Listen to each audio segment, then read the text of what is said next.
The sterile hospital room smelled of antiseptic and lies. I sat on the edge of the examination bed, my legs dangling as my entire family crowded around me, not with concern for my well being, but with barely concealed impatience. My mother's perfectly manicured nails tapped against her designer purse. My father checked his Rolex for the third time in 5 minutes. And my brother, golden child Marcus, lay dramatically across the wheelchair they'd insisted he use, even though he could walk perfectly fine. The surgery is scheduled for tomorrow morning, Dr. Harrison announced, entering with a clipboard. We'll prep Sophia at 5 a.m. No. The word escaped my lips with more force than I'd used in either of my lives. The room fell silent. My mother's face went from ivory to crimson in seconds. What did you just say?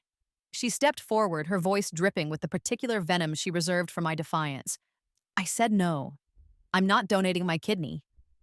I met her gaze steadily, drawing strength from the memories of what happened last time. Memories of dying alone in a hospital bed 3 years after this very surgery, my body failing from complications, while my family celebrated Marcus's medical school graduation in Cabo. You ungrateful little... My father's hand clenched into a fist. In my previous life, this was where I would have cowered, apologized, submitted. Not this time. I want a second opinion, I said calmly. And I want independent testing to confirm I'm actually a match. Dr. Harrison shifted uncomfortably. That small tell was all I needed to confirm what I'd suspected since waking up 3 weeks ago on my 18th birthday. Somehow back in time with all my memories intact. The same birthday when they'd suddenly announced Marcus needed a kidney and I was supposedly the only match in the family. The testing has already been done, my mother snapped. Dr. Harrison confirmed you're a perfect match, the only perfect match. Then you won't mind if I get it verified at St. Mary's instead? I pulled out my phone, the one thing I'd managed to buy with my secret savings. I've already made an appointment for this afternoon.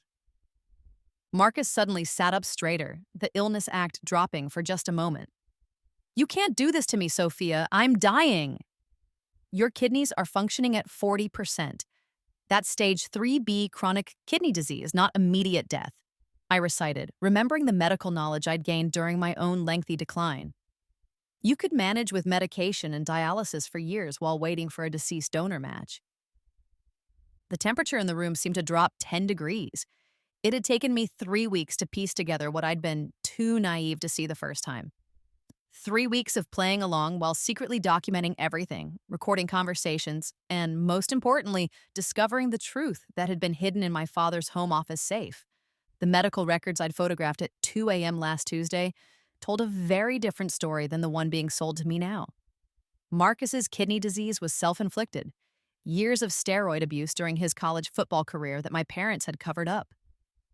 More damning still were the test results from 2 years ago showing that my mother was actually a better match than me, but she'd refused to even consider donation. You're 18 now, my father said, his voice taking on the threatening tone I knew so well. We can't force you, but if you don't do this, you're out of this house. No college fund, no support, nothing. I almost laughed. In my previous life, this threat had worked perfectly. I'd been so terrified of being abandoned, so desperate for their love that I'd given them my kidney without question. Then they'd kicked me out anyway 6 months later, claiming I was too much of a burden during my recovery. I understand, I said simply, sliding off the examination bed. I'll pack my things tonight. My mother grabbed my arm, her nails digging in. You worthless little bitch, after everything we've done for you. What exactly have you done for me, Mother? I yanked my arm free. Raised me? That's the legal minimum. Fed and clothed me? Again, legally required. Loved me? We both know that's a lie.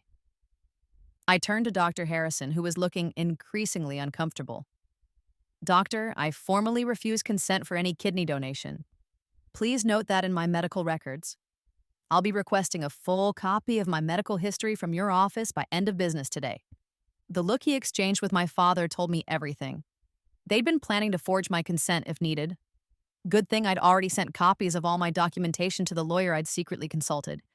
Paid for with the jewelry I'd lost over the past 2 weeks. Sophia, please. Marcus tried again, rolling the wheelchair closer. We're family. I'm your brother. No, I said quietly. You're the son who matters. I'm just the spare parts. I walked toward the door, then paused. Oh, and Marcus, you might want to ask Mom why she refused to get tested when you were first diagnosed.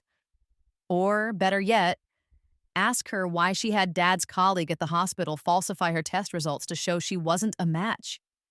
The silence was deafening. That's a lie! My mother shrieked, but her voice cracked. Check the dates on the test results, I said over my shoulder. Mom's supposed test was dated for a Sunday when the lab is closed. Sloppy forgery, really. I left them in chaos, accusations flying between them. As I walked down the hospital corridor, my phone buzzed.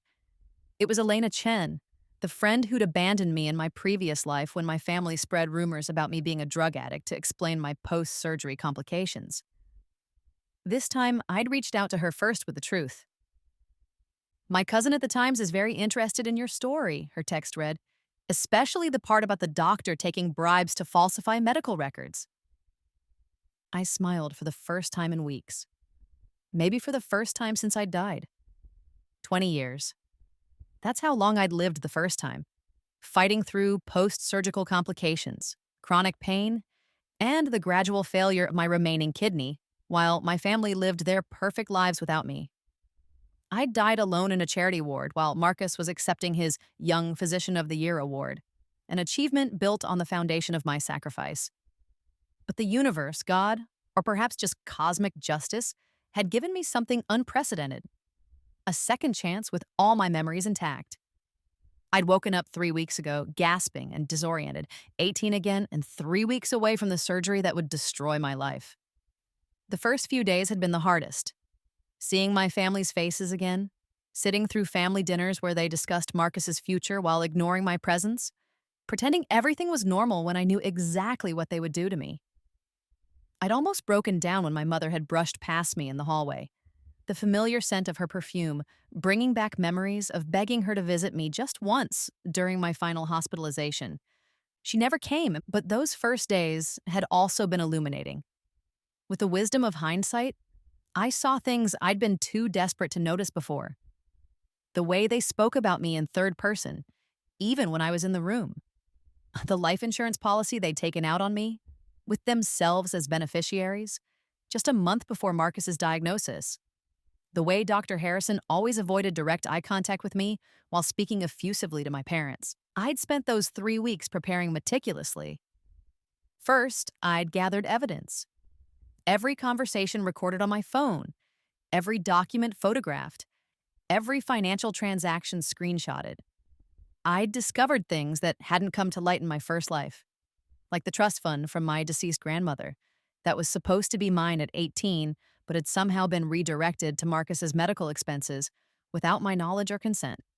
That discovery had led me to attorney Sarah Martinez, a brilliant lawyer with a reputation for taking down corrupt medical professionals and a particular hatred for patient coercion. I'd met with her secretly, presenting my evidence and my suspicions. She'd been skeptical at first until I showed her the discrepancies in the medical records. She'd pause, studying the documents. This is criminal. If what you're suggesting is true, we're talking about medical fraud, conspiracy, and potentially attempted murder, if they proceed without your genuine consent. The words attempted murder had hit differently when you'd already lived through the successful version. My second revelation had come from an unexpected source, our housekeeper, Rosa, who'd been with the family for 15 years. In my previous life, she'd been fired shortly after my surgery for stealing, something I now knew was my mother's way of eliminating a witness. This time, I'd approached her carefully, and she'd broken down crying. Mija, I've wanted to say something for so long, she'd whispered in the kitchen while my family was out. I heard them talking. The whole thing. It's not what they say. Your brother, his kidneys, he did this to himself, and your mother, she knows, they all know. She'd told me about the conversations she'd overheard, the medical consultations where my parents had discussed alternatives to Marcus, facing the consequences of his actions, the moment they'd decided I would be the solution to their problem. Rosa had even saved receipts and documents they'd thrown away, thinking they might be important someday. Why didn't you ever say anything? I'd asked, though I understood. Rosa was an undocumented immigrant with 3 children. My parents had held her status over her head like a sword. I'm saying something now, she'd replied, pressing a flash drive into my hand. This has everything I could save. Photos, recordings from the nanny cam in the living room they don't know I know about. Use it.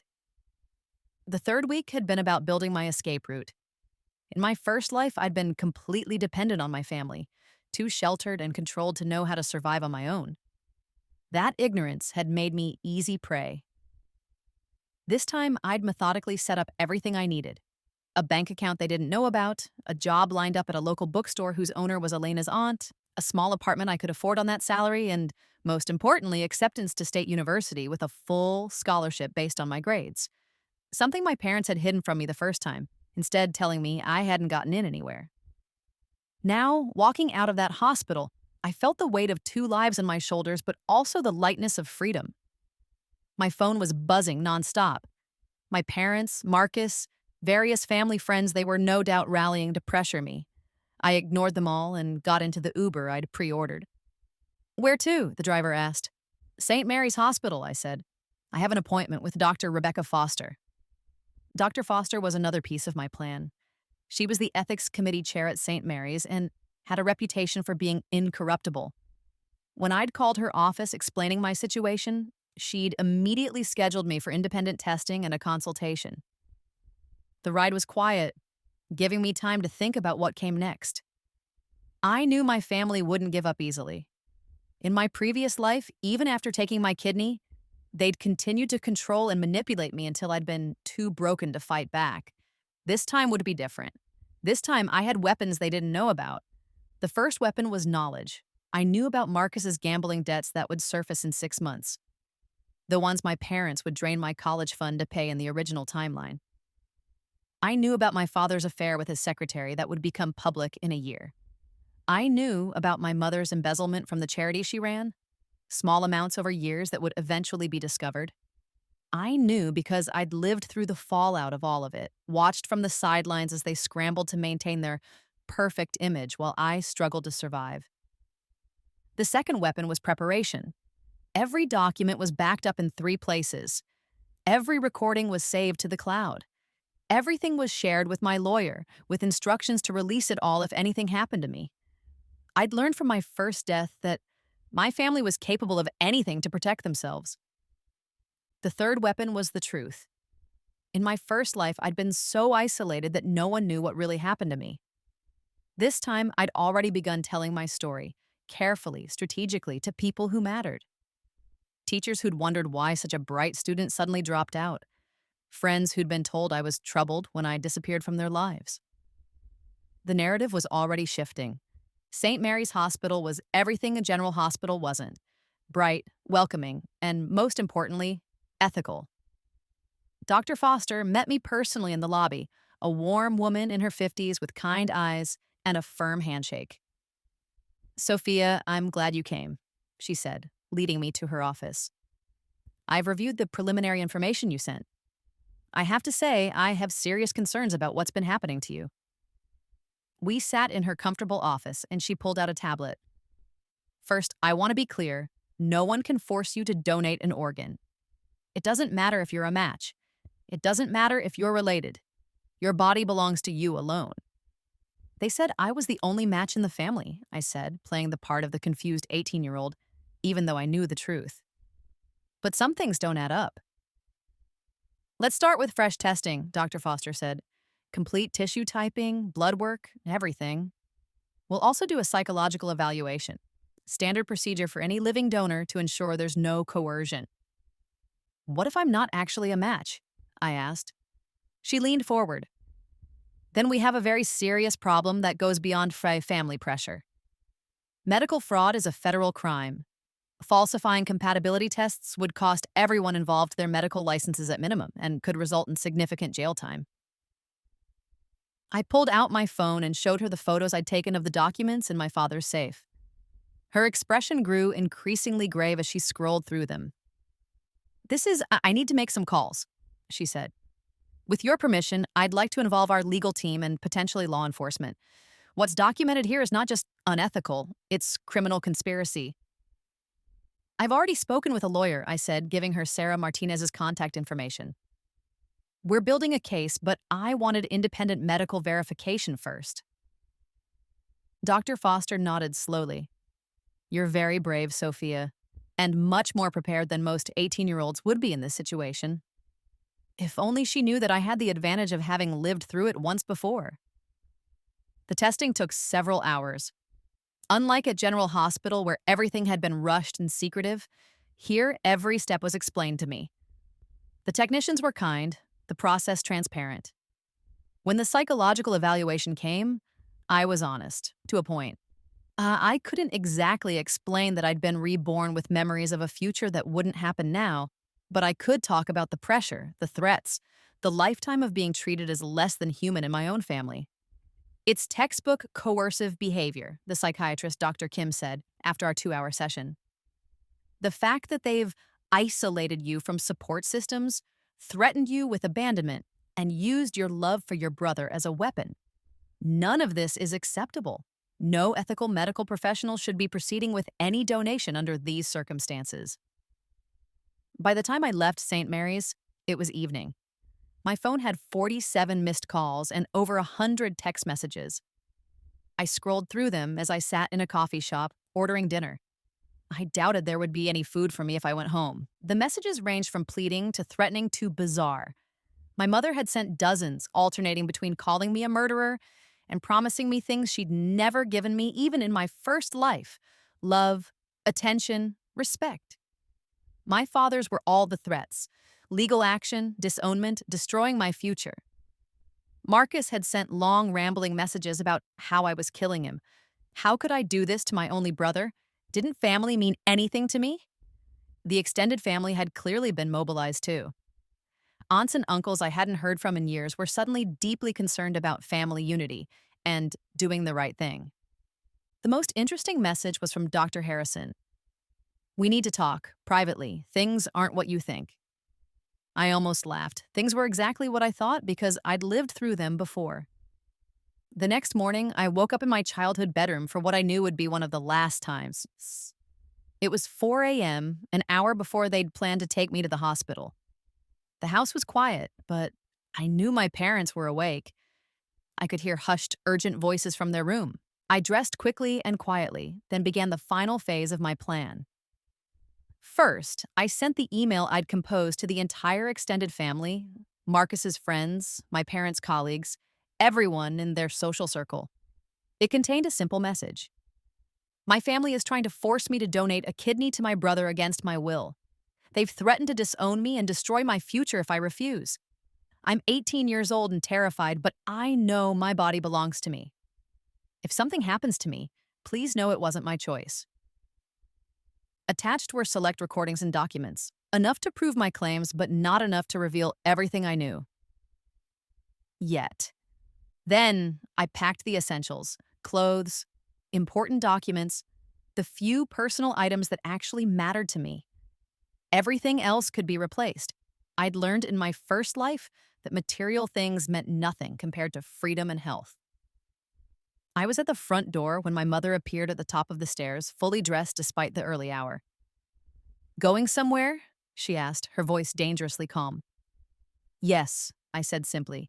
Away from here. She descended slowly like a predator stalking prey.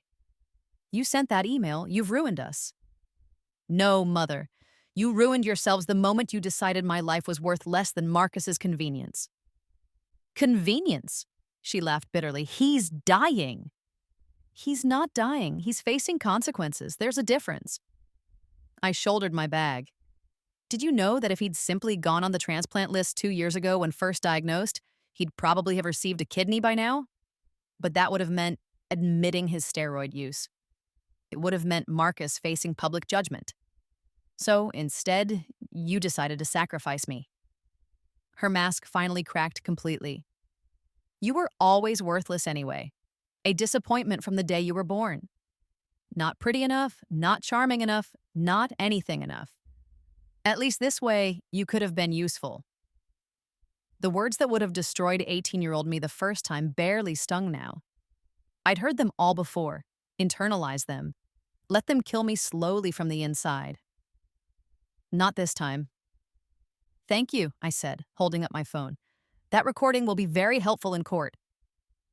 Her face went white. You little. I'm done being little, I interrupted. I'm done being your victim, and I'm done being silent. I opened the door to find Elena waiting in her car just as we'd planned. As I walked toward freedom, my mother shrieked behind me. You'll be nothing without us. Nobody. You'll come crawling back. I turned one last time. Mother, I've already been nothing. I've been nobody. I've been dead. And it was still better than being your daughter. I got in Elena's car and didn't look back as we drove away from the prison I'd once called home. The story exploded faster than even I had anticipated. Within hours of my email, my phone was ringing with reporters. The local news picked it up first. Local teen allegedly pressured to donate organ. But by that evening, it had gone national.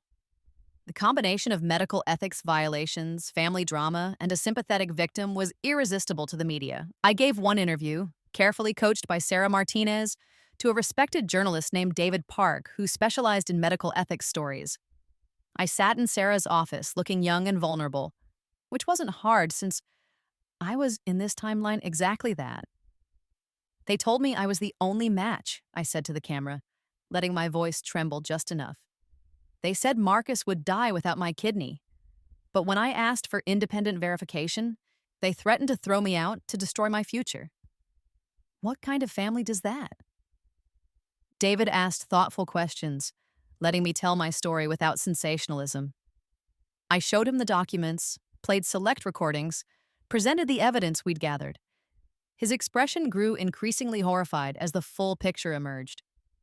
The medical establishment has safeguards to prevent exactly this kind of coercion, he said to the camera after my interview. The fact that those safeguards appear to have been deliberately circumvented raises serious questions about the hospital and medical professionals involved. The broadcast aired that night. I watched it from the small apartment I'd rented with Elena's help, eating takeout Chinese food. A simple pleasure I'd never been allowed at home, where every meal was carefully controlled. My phone rang. It was Dr. Foster. Sophia, I have your test results, she said. Are you sitting down? Yes, I said, though I already knew what she would say. You're not just not a perfect match, you're barely a match at all. The chances of rejection would be extremely high, and the risk to both you and your brother would be significant. No ethical transplant program would approve this donation. So they lied. More than lied. The documents from General Hospital have been falsified. We've reported this to the medical board and the FBI's healthcare fraud division. After I hung up, I sat in the dark for a while, processing the confirmation of what I'd suspected. In my first life, the poor match had been why I'd suffered so many complications, why my remaining kidney had struggled and eventually failed. They'd known the risks and proceeded anyway, gambling with my life for Marcus's benefit. The next few days were a whirlwind. The medical board launched an investigation. The FBI raided both General Hospital and my father's home office. Dr. Harrison's medical license was immediately suspended pending investigation. My parents hired the best lawyers money could buy, but the evidence was overwhelming. Then came the revelation that changed everything.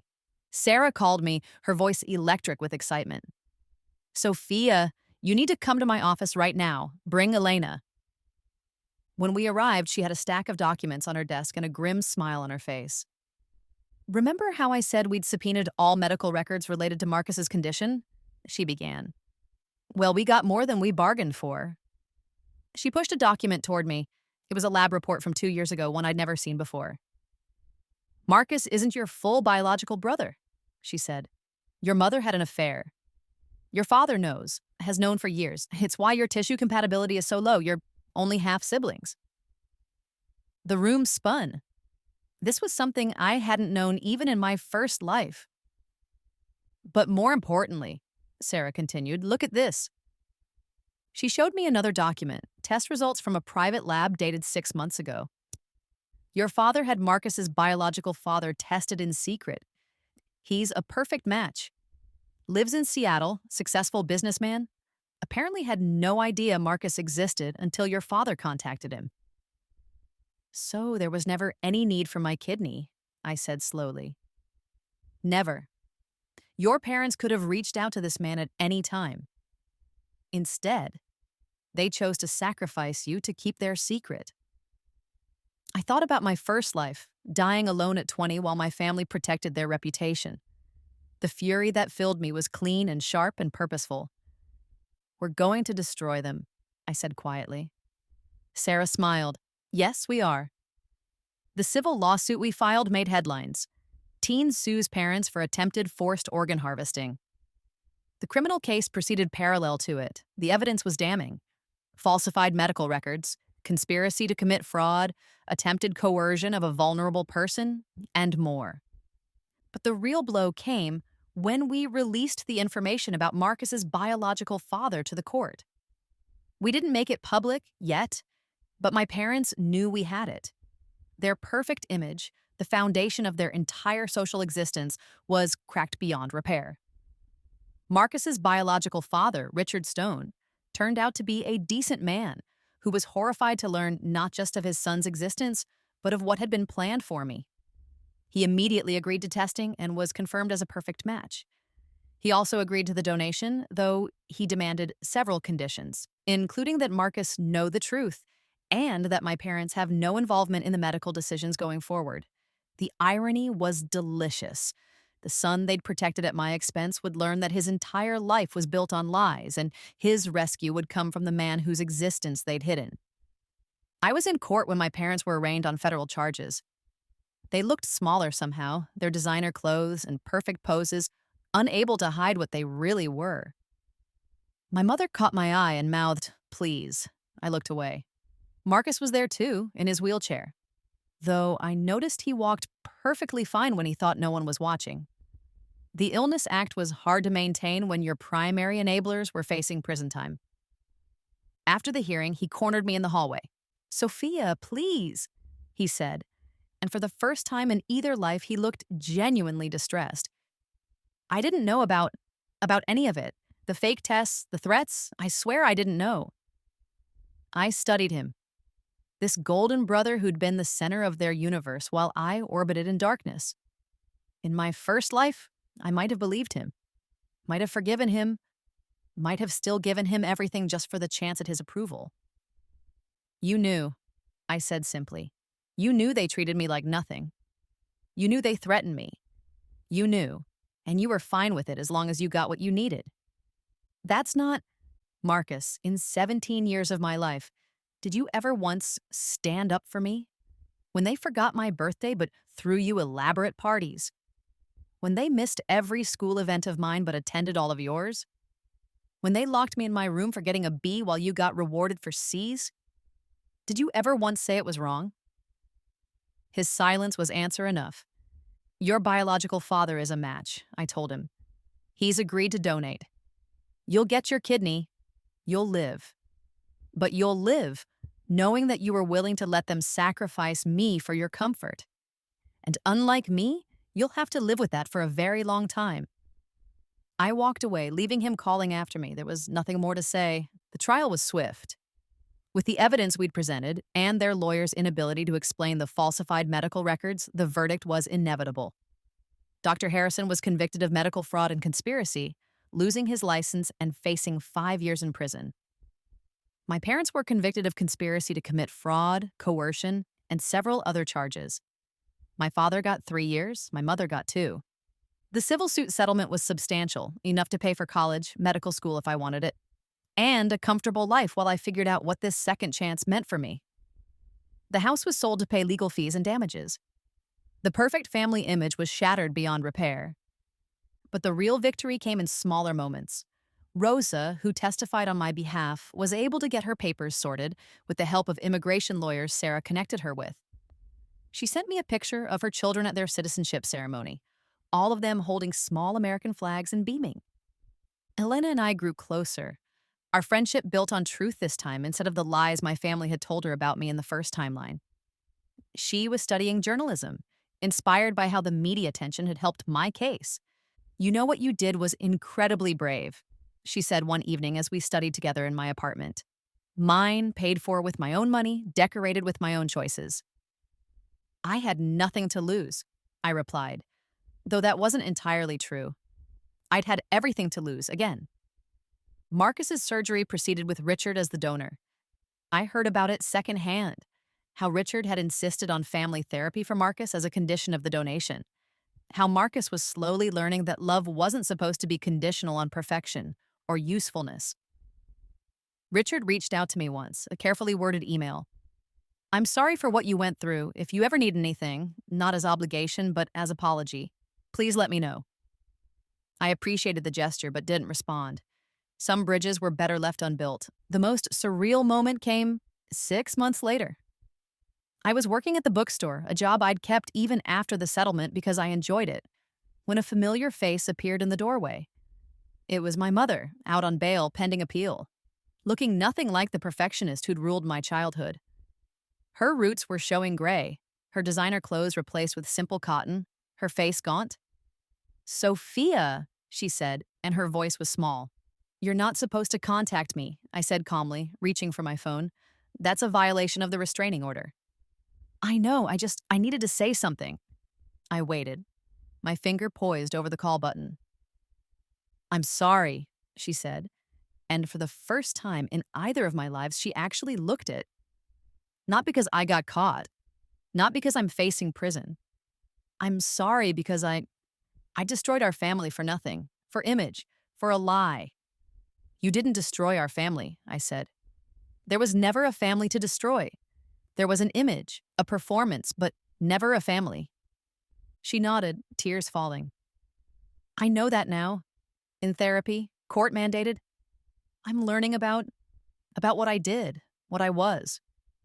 My mother did it to me, Made me feel worthless unless I was perfect.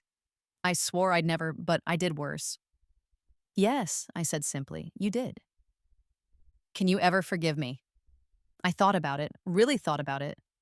In my first life, I died desperate for her love, her approval, her acknowledgement that I mattered. I'd forgiven her everything, even as she gave me nothing. No, I said finally. I can't forgive you, but I can let go of you. I can move forward without you, and that's enough for me. She left without another word. I never saw her again.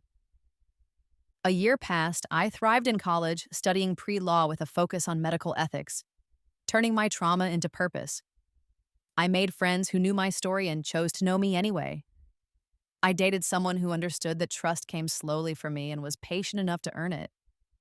I kept tabs on my former family from a distance. My father's business collapsed without my mother's social connections to prop it up.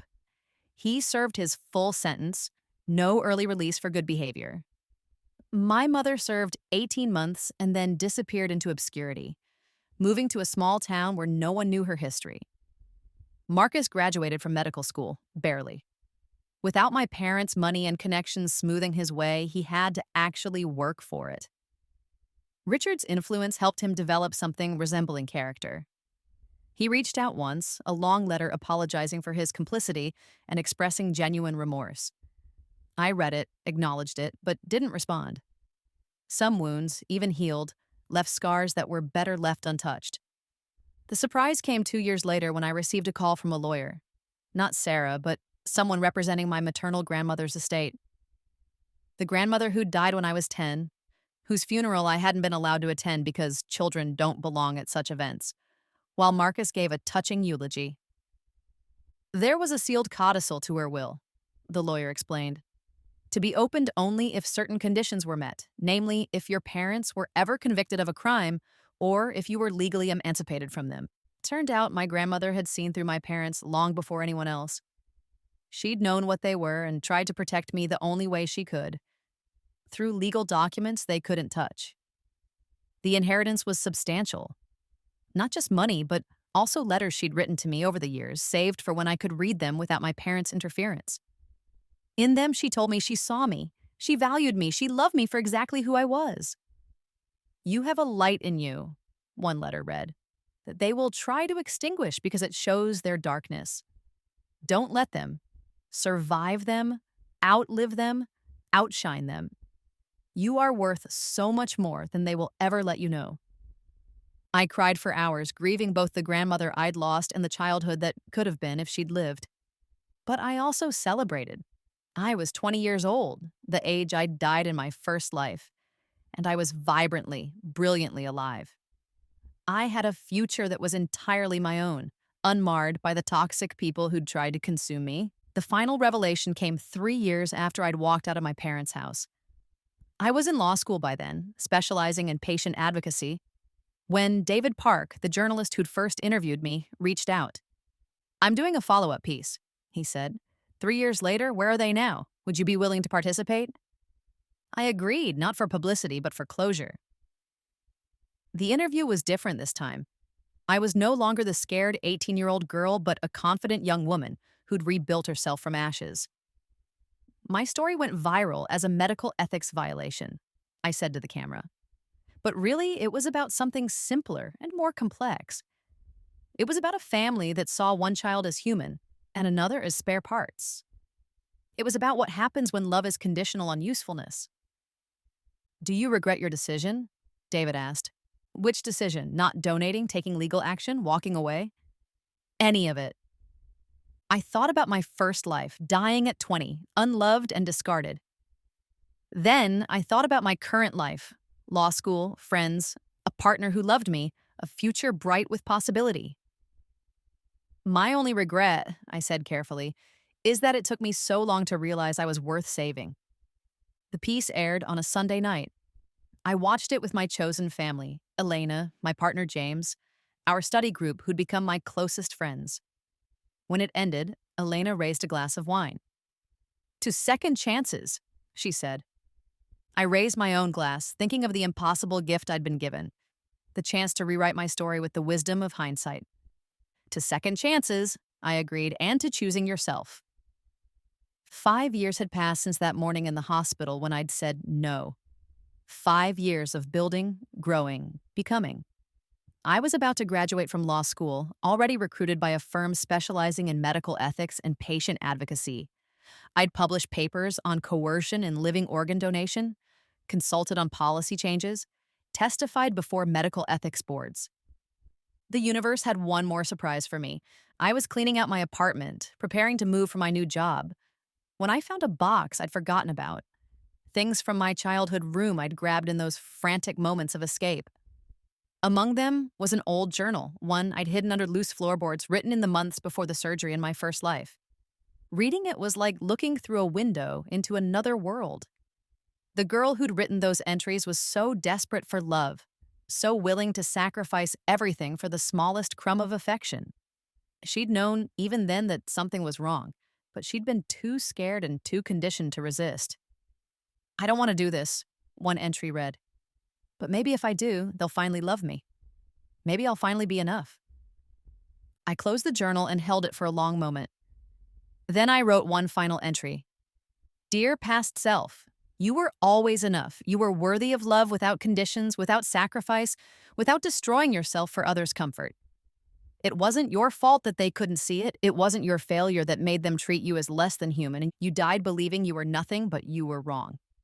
You were everything. Every possibility, every dream, every hope they tried to crush, and in the end, you won.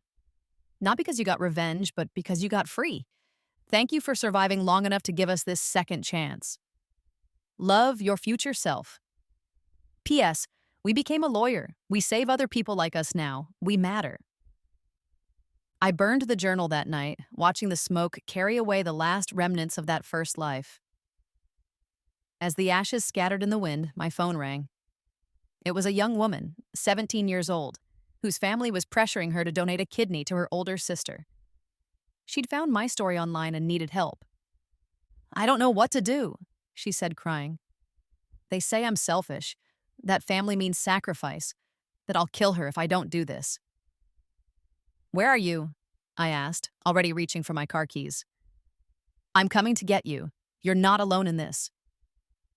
As I drove toward another girl's rescue, I thought about the strange circularity of it all. I'd been reborn to save myself, but in doing so, I'd created ripples that would save others. Every person I helped, every law that changed because of my case, every family prevented from destroying one child for another, it all stemmed from that moment when I'd said no. The girl I picked up that night looked exactly how I'd felt at 18. Terrified, small, convinced that her only value was in what she could give away. But she'd called me. She'd reached out. She'd taken the first step towards saving herself. It gets better, I told her as we drove toward the safe house my advocacy group had established. I know it doesn't feel like it now, but there's a whole life waiting for you beyond their reach. A life where you matter for who you are, not what you can sacrifice. How do you know? She asked. Because I lived it twice. She didn't understand what I meant, but that was okay. She didn't need to know about my impossible second chance. She just needed to know that survival was possible, that there was life after family, that choosing yourself wasn't selfish but necessary. The epilogue to my story came 10 years after that day in the hospital. I was 33 in this timeline, successful, married to James, pregnant with our first child. We just won a landmark case that established new federal guidelines for living organ donation, making coercion nearly impossible. I was leaving the courthouse when I saw him, Marcus, older, grayer, standing by a coffee cart. He saw me at the same moment and froze. We hadn't spoken in a decade. I knew from public records that he'd become a general practitioner in a small town, that Richard had become more of a father to him than our biological father ever was, that he'd married a nurse and had 2 children. A quiet life, far from the golden future our parents had imagined for him. Sophia, he said, approaching cautiously. Marcus, I acknowledged. Congratulations on the case. I followed it in the news. You're doing important work. Thank you. He shifted awkwardly. I wanted you to know I testified to the medical board about our situation, about what our parents tried to do. It helped change hospital policy in our state. I hadn't known that. Why? Because it was the right thing to do. Finally. He paused. And because I've spent 10 years in therapy trying to understand how I let it happen. How I was okay with you being sacrificed for me. And I wasn't okay with it. I'd been taught that I mattered more. That my life, my future, my health were more important than yours. It was so ingrained that I never questioned it until it all fell apart. He met my eyes. I'm sorry, not just for what happened, but for every moment before it when I could have been a brother to you and wasn't. I studied him, the stranger who shared my DNA. In my first life, I'd have given anything for this apology. Now it was just words from someone who no longer had the power to hurt me. I appreciate that, I said finally. And I'm glad you're doing better. But we're not family, Marcus. We never were. Family doesn't require blood, but it does require seeing each other as equally human. That's something we never had. He nodded sadly. I know, I just wanted you to know that I know it now too.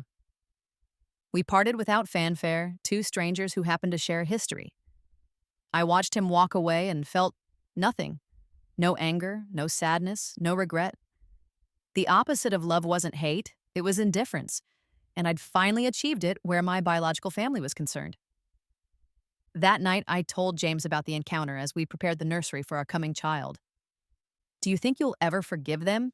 He asked, painting the walls a soft green. Forgiveness implies they deserve absolution, I said, folding tiny onesies. They don't, but I've released them. They no longer take up space in my head or my heart.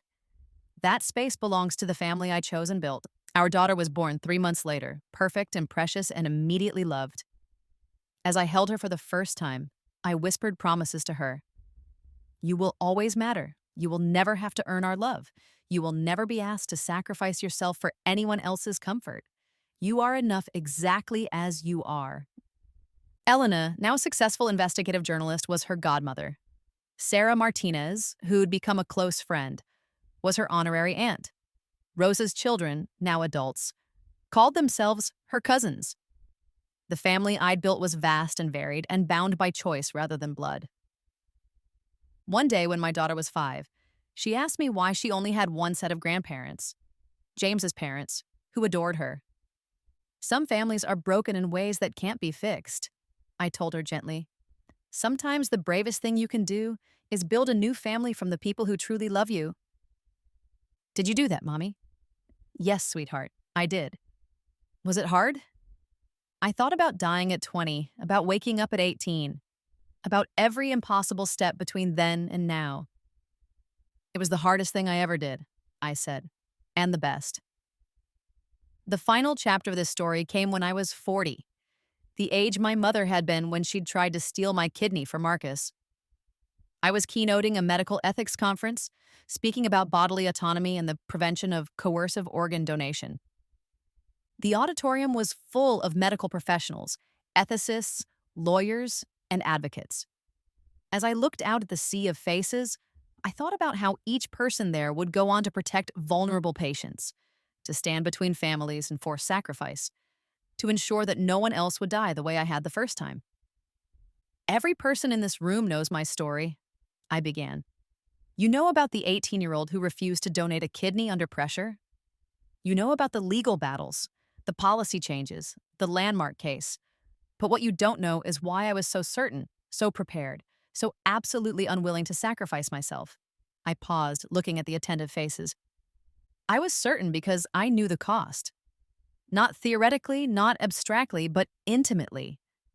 I knew what it meant to give up your body for someone else's benefit and receive nothing in return but abandonment. I knew what it meant to die young and unmourned while the person you saved thrived without a backward glance. Some might call my refusal selfish. Some did. But I call it revolutionary. In a world that tells young women their primary value is in what they can give others: beauty, comfort, organs. Saying no is a radical act. Choosing yourself when everyone demands you choose them is the ultimate rebellion. I stand here today not as a victim, but as a victor. Not because I destroyed the people who tried to destroy me, but because I built something beautiful from the ashes they left behind. I built a life, a family, a purpose. I built a future where my daughter will never question her inherent worth. Each of you has the power to be part of someone's second chance, to stand between a vulnerable person and those who would consume them, to say, "This is wrong," when everyone else is silent, to believe that every life has value beyond its usefulness to others. My name is Sophia Chen Williams. I am 40 years old. I have both my kidneys. And I am alive. Brilliantly, defiantly, unapologetically alive. The standing ovation lasted 5 minutes. After the conference, I found a quiet moment in my hotel room to reflect. 22 years had passed since I'd died the first time. 22 years since the universe had given me an impossible gift, the chance to rewrite my story with the wisdom of experience. I'd spent those years not just surviving, but thriving. Not just escaping, but building. Not just healing, but helping others heal. The scared, broken girl who died alone in a hospital bed had become a woman who changed laws, saved lives, and built a family based on love rather than blood. My phone rang. It was my daughter calling from home where James was attempting to help with her science project. "Mommy, Daddy doesn't understand photosynthesis," I laughed. "Put him on speaker. We'll figure it out together." As I explained plant biology to my husband and daughter, I thought about the beautiful ordinariness of it all. This was what I'd fought for, not revenge, not justice, though those had come too. But this simple moment of being needed not for my organs, but for my knowledge. Being loved not for my usefulness, but for my existence. When we hung up, I opened my laptop and began writing. To anyone who needs to hear this, your body belongs to you alone. Your life has a value beyond what you can give others. Your worth is not determined by your usefulness. You have the right to say no. You have the right to choose yourself. You have the right to live. And if you're reading this because someone is trying to convince you otherwise, please know there is a whole community of us who survived, who escaped, who chose ourselves despite everything. You are not alone. You are not selfish. You are not wrong. And you are enough. You have always been enough. You will always be enough. Choose yourself, choose life, choose freedom. The rest will follow. I posted it to the advocacy website I'd founded, watching as it was shared hundreds, then thousands of times. Each share was a small revolution, a tiny rebellion against the idea that some lives mattered less than others. My story had begun with death and been reborn in defiance. It had started with a girl who believed she was nothing and evolved into a woman who knew she was everything. It had commenced with sacrifice and concluded with salvation, not just mine, but countless others who'd found strength in my refusal to disappear. The 18-year-old girl who'd said no in that hospital room couldn't have imagined this future. The 20-year-old who died alone couldn't have dreamed this was possible. But the 40-year-old woman sitting in this hotel room, alive and whole and free, knew that sometimes the universe gives you exactly what you need, even if it's something as impossible as a second chance. My name is Sophia Chen Williams. I was reborn at 18 with memories of a life where I died at 20. I refused to give my kidney to the brother who was never really my brother, to the family that was never really my family. They collapsed when their lies were exposed, when their perfect image shattered, when the daughter they deemed worthless proved to be the strongest of them all. But this isn't really a story about revenge or justice or even second chances. It's a story about choosing yourself when the world demands you choose everyone else. It's a story about saying no when everyone insists you must say yes. It's a story about living fully, freely, fearlessly when you've already died once. It's a story about discovering that the love you sought from others was always waiting within yourself. Most of all, it's a story about the revolutionary act of believing you matter, you're enough, you deserve to keep all your kidneys and all your life and all your future. And if you're reading this because someone is trying to convince you otherwise, remember, you can say no, you can walk away, you can choose yourself, you can live. Trust me, I've done it twice.